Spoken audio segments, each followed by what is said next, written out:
जाता है। आइए पहले कुछ बेसिक जानकारी बताता हूँ, फिर अप्लाई करने का प्रोसेस मैं आपको बताऊंगा। जैसे फॉर्म की जो प्रक्रिया 6 अक्टूबर से स्टार्ट हुई है, 15 नवंबर तक कर पाएंगे। फॉर्म भरेंगे ना, तो इनमें 3 प्रकार का पद है। पहला पद आपका जो है मध्य निषेध सिपाही के है, जिसमें देखेंगे ना 1600 पद है, लेवल 3 की सैलरी है। इसके अलावा कक्षपाल का है, जो जेल वार्डर होते हैं ना, उसकी भर्ती है, जिसमें लेवल 3 की सैलरी है। 2417 सीटें रखी गई है। इसके अलावा चलंत दस्ता सिपाही की भर्ती है, जिसमें 108 सीटें हैं। मिलाकर 4128 सीटों पर ये भर्ती प्रक्रिया आपकी होने वाली है। बाकी आप यहाँ से ये देख पाएंगे कि इस भर्ती के लिए, सॉरी, किस पोस्ट के लिए क्या उम्र सीमा है, क्या क्वालिफिकेशन है, वो चीजें यहाँ पर मिल जाएगी। जैसे यहाँ पर मध्य निषेध सिपाही, चलंत दस्ता सिपाही, इसके लिए फॉर्म भरेगा ना, कम से कम आहार का जो होगी इंटरमीडिएट होनी चाहिए, फॉर्म तो अप्लाई कर सकता है। वही कक्षपाल के लिए कोई अप्लाई करता है तो कम से कम इंटरमीडिएट होगा, ये फॉर्म भर पाएंगे। फॉर्म भरने के लिए आपकी जो जैसे मध्य निषेध सिपाही के लिए न्यूनतम 18 वर्ष, अधिकतम जो 25 वर्ष है। वही पिछड़ा वर्ग रहते हैं, पिछड़ा वर्ग वालों को 27 वर्ष अधिकतम हो जाएगा। SC ST के अगर आप होंगे तो आपको जो है 30 वर्ष हो जाएगा, और पिछड़ा वर्ग रहते हैं, पिछड़ा वर्ग की महिला है तो उनका 28 हो जाएगा। इसी अनुसार देख पाएंगे कक्षपाल के लिए उम्र सीमा 18 से 25 है। और यहाँ पर देखेंगे ना, पिछड़ा वर्ग रहता है, पिछड़ा वर्ग की महिलाओं के लिए 26 वर्ष है। अनुसूचित जाति जनजाति के लिए बोला गया 28 वर्ष यहाँ पर रखा गया है। तो एक बार आप सभी चीजों को जरूर देख लीजिएगा, सारी जानकारी आपको यहाँ पर नोटिफिकेशन में भी बताई गई है। अब आइए समझते हैं इसका फॉर्म भरना कैसे है। फॉर्म भरने के लिए यहाँ पर मैंने ऑनलाइन अप्लाई का लिंक दिया है। जब इस पर आएंगे ना, तो यहाँ पर आ जाएंगे। पहला स्टेप का रजिस्ट्रेशन करना, तो आपको रजिस्ट्रेशन वाले बटन पर क्लिक करना है। बोला भी गया है कि जब आप फॉर्म को भरते हैं तो जो भी जानकारी देते हैं ना, तो 10वीं की जो मार्कशीट है या सर्टिफिकेट है, उसके अकॉर्डिंग ही आपको जानकारी को भरना है। आपको मोबाइल नंबर, ईमेल आईडी, ये सारी चीजें आपको देने की जरूरत होगी। आप नीचे आएंगे ना, तो यहाँ पर आपको सीमा को लेकर भी आपको जानकारी दिए गए हैं, वो चीजें आप देख पाएंगे। आपके लिए जैसे ये आपकी उम्र सीमा जो निर्धारण किया गया है, डिवीजन कांस्टेबल के लिए आपको निर्धारण है, ये कक्षपाल जिसे वार्ड के नाम से लोग जानते हैं। और ये आपका जो उम्र सीमा निर्धारण किया गया है, वाइल्ड एक्साइड कांस्टेबल, उनके लिए ये जानकारी दिया गया। तो एक बार सभी चीजें देखिए, और सभी वर्ग के लोगों को बोला गया कि आवेदन शुल्क देना है। बाकी यहाँ पर बोला गया है कि फॉर्म जो भी लोग भर रहे हैं, तो आपकी जो फॉर्म भरने की लास्ट डेट है 5 नवंबर 2025 तक है। इस डेट या इससे तक आपकी जो इंटरमीडिएट की डिग्री अगर आपके पास आ जाती है, तभी आप फॉर्म को भरें।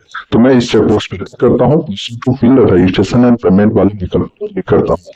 फिर आप मिला गया है कि आपका जो भी नाम है, आप अपना नाम लिखें, जो भी आपका फर्स्ट नेम लास्ट नेम है वो लिखेंगे। जैसे मान लीजिए किसी का नाम राम कुमार है तो राम फर्स्ट नेम और सरनेम कुमार होगा। वही किसी का नाम राम कुमार शर्मा है तो Ram first name, middle name Kumar और शर्मा लास्ट नेम होगा। नेशनलिटी में आपको इंडियन चुनना है। जो भी आपका मोबाइल नंबर है, आपको मोबाइल नंबर देना है। जो भी ईमेल आईडी है, आपको ईमेल आईडी देना है। आपसे पूछा जा रहा है क्या बिहार राज्य के निवासी है, तो आप यहाँ पर रेस करेंगे। फिर आपका जेंडर पूछ रहा है, अगर लड़का है तो मेल, लड़की है तो फीमेल, आपको यहाँ से सिलेक्ट करना है।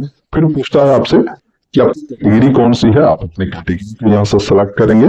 फिर पूछा गया है कि आपका डेट ऑफ बर्थ क्या है, यहाँ से पहले डेट, मंथ है और जो ईयर है उसको आपको डालना है। फिर आपसे पूछता है यदि आप कार्ड में नौकरी कर रहे हैं बिहार में, तो आप इस करेंगे। फिर यहाँ पर आपका जो होम गार्ड का जो नंबर है आपका बताएंगे, साथ में आपने बेसिक ट्रेनिंग कब कंप्लीट किया था वो बताएंगे, और आपका जो एनरोलमेंट हुआ है किस डिस्ट्रिक्ट में हुआ है वो बताना है। अगर ऐसा नहीं है तो आप यहाँ पर नो कर दीजिएगा। अगर आप सर्विसमैन है तो यस करेंगे, नहीं तो नहीं वाले विकल्प पर क्लिक करेंगे।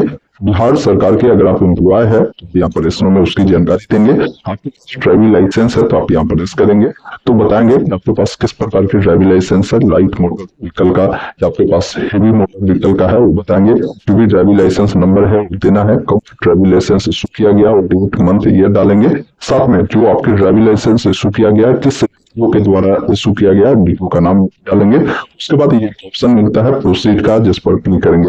जिसके पास ड्राइविंग लाइसेंस नहीं है तो आप यहाँ पर करेंगे और यहाँ से प्रोसीड वाले विकल्प पर क्लिक करेंगे। उसके बाद आपको बताएगा कि आप है यहाँ पर ये प्रोविजन कांस्टेबल है, इसके लिए भी एलिजिबल है। जेल वार्डर के लिए आप एलिजिबल है। साथ में मोबाइल स्क्वाड कांस्टेबल है, इसके लिए भी एलिजिबल है। वही आप ड्राइविंग लाइसेंस की जानकारी नहीं देते हैं तो आप सिर्फ जो है में जो कांस्टेबल की भर्ती है उसके लिए जेल वार्डर एलिजिबल होंगे, ये ध्यान रखिएगा। आप वाले विकल्प क्लिक करेंगे। उसके बाद आपके सामने आपका जो रजिस्ट्रेशन का प्रक्रिया हुआ है, इसमें आप अपनी तमाम जानकारी को देखें। कुछ गलती है तो अभी आपको ऑप्शन है एडिट एप्लीकेशन डिटेल, जिस पर क्लिक कर उससे एडिट करें। जानकारी सही है तो इस चेकबॉक्स करें। जो कैप्चा कोड आपको मिल रहा है ना, उससे यहाँ पर फिल करना है। एक ऑप्शन मिलता है, देखिए 100 रुपये पेमेंट करने के लिए मेक पेमेंट का, जिस पर आप क्लिक करना है। ये ध्यान रखिएगा, पेमेंट कर देने के बाद आप कुछ भी करेक्शन नहीं कर सकते हैं, रजिस्ट्रेशन को कैंसिल करना होगा, पेमेंट आपका रिफंड नहीं हुआ। तो इसलिए अब कुछ भी गलती है तो उसको आप सही कर लीजिए। बाकी सारा कुछ सही है तो मेक पेमेंट क्लिक करना है और ओके वाले विकल्प पर क्लिक करना है, और फिर दोबारा से आप ओके वाले विकल्प पर क्लिक करना है। आपको रेडी करेगा पेमेंट वाले पेज पे, payment debit card, credit card, net banking, जो भी माध्यम आपको सही लगे उस माध्यम को सेलेक्ट कर पेमेंट करेंगे। जैसे मैं यूपीआई में क्यूआर कोड से चाहता हूं तो क्यूआर कोड को चुनकर पे नाउ वाले विकल्प पर क्लिक किया। ये क्यूआर कोड आया, मैं इसे किसी भी यूपीआई ऐप की मदद से स्कैन कर इसको पेमेंट करता हूँ। पेमेंट हो जाने के बाद इस पेज को नहीं तो छेड़छाड़ करना है, नहीं यहाँ से रिफ्रेश करना है, थोड़ा सा वेट करना होगा। ये ऑटोमेटिक आपको जो है अगले पेज पे रिडायरेक्ट करेगा, जहां पर बताएगा कि आपका जो रजिस्ट्रेशन है कंफर्म हो चुका है, आपको एक रजिस्ट्रेशन नंबर मिल चुका है, इसको आप नोट कर रख ले। और अगर भरना है आपको तो देखिए ऑप्शन है proceed to fill application form, जिस पर क्लिक करना है। कोई ऐसे लोग हैं जो पेमेंट करता है फंस जाता है, तो यहाँ पर देखिए सब में नंबर दिए गए हैं, इस पर आप बात कर सकते हैं सुबह 9 बजे से शाम 6 बजे तक और हेल्प ले सकते हैं। जैसे आप फिल फॉर्म पर क्लिक करते हैं, यहाँ पर बोलता है क्वालिफिकेशन को लेकर आपके वाले विकल्प पर क्लिक करें, तो आपके सामने ये गाइडलाइन आता है जिसमें आपको तमाम जानकारी बताई गई है, जिसको देखने के बाद एक चेकबॉक्स कर एक ऑप्शन मिलता है proceed to fill application form, जिस पर क्लिक करना है। उसके बाद आपका जो जानकारी है यहाँ पर देखने को मिलता है, आपको नीचे आना है, यहाँ पर कुछ जानकारी बताना है। जो प्रेफरेंस पूछता है कि आप कौन सा प्रेफरेंस 1 नंबर में देना चाहते हैं, कौन सा 2 नंबर में, कौन सा 3 नंबर में, क्योंकि आप जानते हैं इसमें 3 प्रकार के पोस्ट है। पहला आपका है मध्य निषेध में जो सिपाही की भर्ती है तो वो है, दूसरा जो जेल वार्डर है उसकी भर्ती है, तीसरा जो है ऑयल स्क्वाड कांस्टेबल है उसका है। तो जो जिस भर्ती के लिए एलिजिबल होंगे ना, तमाम भर्ती का आपको यहाँ पर जो है देखने को मिलता है। अब जिसको भी 1 नंबर में रखना चाहते हैं उसको 1 में रखेंगे, 2 में जिसको रखना है उसको रखेंगे, 3 में जिसको रखना है उसको रखेंगे। फिर नीचे आएंगे, यहाँ पर आपको जो है पिताजी का जो नाम है, मैट्रिक मार्कशीट सर्टिफिकेट उस अकॉर्डिंग भरेंगे। अगर मार्कशीट पर डॉक्टर श्री ये सब नहीं लगा है तो नहीं लगा है, जैसे मार्कशीट है वैसे लिख दीजिएगा। माता जी का नाम लिखना है, आपकी शादी हो चुकी है तो मैरिड, अन्यथा अनमैरिड वाले विकल्प पर क्लिक करें। आपके पास जो भी आईडी कार्ड है उस आईडी कार्ड को चुनकर अपना आईडी कार्ड नंबर यहाँ पर डालेंगे। आपके बॉडी में कोई ऐसा निशान हो जो कटा हुआ हो, जला का हो, उसके बारे में लिखेंगे, नहीं तो नो मार्क आप लिख सकते हैं। फिर आपसे पूछता है कि अगर आप फ्रीडम फाइटर के वर्ड से आते हैं तो प्रेस करें, नहीं तो नहीं वाले विकल्प पर क्लिक करें। अब एजुकेशनल जानकारी देनी है, जिसमें जो मैट्रिक आपने पास आउट किया है ना वो किस बोर्ड से किया है बोर्ड का नाम लिखेंगे। बिहार बोर्ड वाले होंगे तो पीएससी पटना लिख सकते हैं या बिहार स्कूल एग्जामिनेशन पटना लिख सकते हैं। फिर जो आपने मैट्रिक पास किया ना उसका आपके पास या तो सर्टिफिकेट होगा या आपके पास मार्कशीट होगा, तो यहाँ पर सर्टिफिकेट मार्कशीट जो होता है ना उस पर आपको एक नंबर दिया गया होता है। जैसे यहाँ पर देखिए मेरे सामने मार्कशीट है, यहाँ पर सीरियल नंबर लिखा हुआ है, ये नंबर आपको देना है। बाकी ये मार्कशीट कब इशू किया गया है यहाँ पर मिलता है, वो बताना है। यहाँ से इशू डेट मंथ ईयर उसी अकॉर्डिंग जो डेट आपने किया है, इंटरमीडिएट किस बोर्ड से किया है बोर्ड का नाम लिखेंगे। मार्कशीट या सर्टिफिकेट है उसका जो नंबर है आपको देना है, कब इशू किया गया है वो आपको देना है। अगर आपने स्नातक किया है, पीजी किया है तो उसकी जानकारी दे सकते हैं। जैसे ग्रेजुएशन किया है तो ग्रेजुएशन किस यूनिवर्सिटी से किया और जानकारी बता सकते हैं, पीजी है तो दीजिए, अन्यथा छोड़ सकते हैं, ये ऑप्शनल में है। ठीक है, नीचे आना है, आपका जो भी एड्रेस है आपको एड्रेस देना है। एड्रेस में देखिए बोल रहा है कि परमानेंट एड्रेस दीजिए और यहाँ पर करस्पॉन्डेंस एड्रेस दीजिए। परमानेंट एड्रेस का मतलब होता है कि आपका जहाँ जन्म हुआ है वो एड्रेस यहाँ दीजिए। करस्पॉन्डेंस का मतलब होता है मान लीजिए आप सीतामढ़ी के रहने वाले हैं लेकिन वर्तमान में पटना में रहकर पढ़ाई करते हैं तो करस्पॉन्डेंस में आपका पटना का एड्रेस हो जाएगा। अगर आप चाहे देना तो दोनों में दे सकते हैं, कोई दिक्कत नहीं है, आप अपने अकॉर्डिंग देख लें।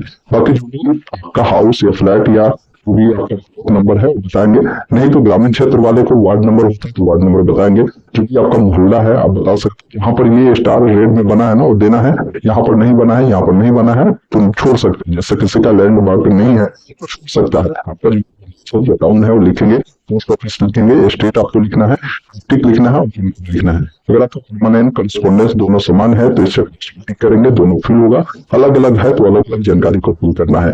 फिर आपसे पूछता है कि आपको एसएससी इस प्रकार की परीक्षा कराने वाली जो ये भाग है ना उससे कभी भी आपको ऐसा तो नहीं है निष्कासित किया है तो इसका तो नहीं वालों में क्लिक करेंगे। लगता है कि आपको क्रिमिनल केसेस होता है ये सब तो नहीं है, आपको एफआईआर तो नहीं है, ये सारी चीजें जो है आपको बताना होता है। अगर इस प्रकार से नहीं है के द्वारा दोषी नहीं ठहराया गया है आप बता सकते हैं। तो इसमें नोटरी आपको करना है। अगर अपराधी मुकदमा ये सब नहीं है, नीचे आएंगे यहाँ पर फोटो सिग्नेचर अपलोड करना है।